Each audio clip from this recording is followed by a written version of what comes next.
Case 4 important है, case 5 भी important है। पहले केस 4 की बात करें। Case 4, when shares were reissued for ₹8 पर शेयर, कुछ आगे नहीं तो सर एक ही वैल्यू दे रखी है, रीइश्यू प्राइस दे रखा है sir, shares were reissued for ₹8 पर शेयर, सिर्फ रीइश्यू प्राइस दे रखा है। तो सर पेड अप वैल्यू क्या मानेंगे आप? उतना पेड अप मानेंगे, पेड अप और कॉल्ड अप सेम होता है री इशू के टाइम, आप उतनी उसकी फेस वैल्यू, उसकी एक्चुअल वर्थ उतनी मानेंगे जितना इनिशियली कॉल्ड अप था। कितने पैसे मांगे थे पहले? पूरे पैसे मांगे थे, तो कह रहे फिर पूरे ₹10 मानी जाएगी। अगर पैसे 7 ही मांगे होते पहले और री इशू प्राइस दे रखा है और कुछ नहीं बताया हुआ कि called up paid up value री इशू पे कितनी है, तो जितना इनिशियली कॉल्ड अप था, कॉल्ड अप री ओरिजिनल इशू के टाइम, उतना माना जाता है उसकी एक्चुअल वर्थ। तो इस केस में ओरिजिनल इशू के टाइम कॉल्ड अप वैल्यू क्या थी, तो क्या मानी जाएगी? तो ₹10 का शेयर ₹8 में री इशू हुआ है, सेम एज केस 1 हो गया फिर। यस और नो?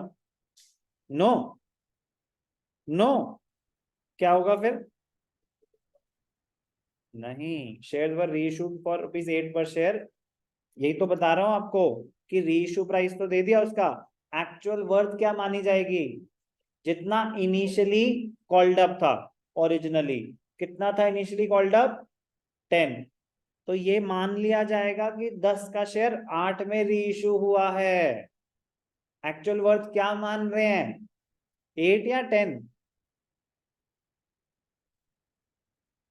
10 हमें गिवन नहीं है, हमें गिवन नहीं है। तो मैंने क्या बताया, क्या रूल होता है कि अगर गिवन नहीं है तो एक्चुअल वर्थ कितनी मानी जाएगी? जितना ओरिजिनली कॉल्ड अप था। तो ओरिजिनली कॉल्ड अप कितना था, तो एक्चुअल वर्थ कितनी मानी जाएगी? तो एक्चुअल वर्थ 10 हो गई फिर, तो फुल्ली पेड अप ही हो गया फिर तो। यस और no?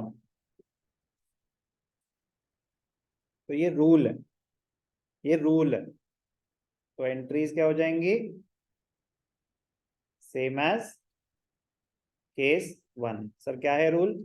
when the paid up value, the face value, actual worth is not given at the time of reissue, in this case the paid up value will be taken as the total called up value at the time of original issue.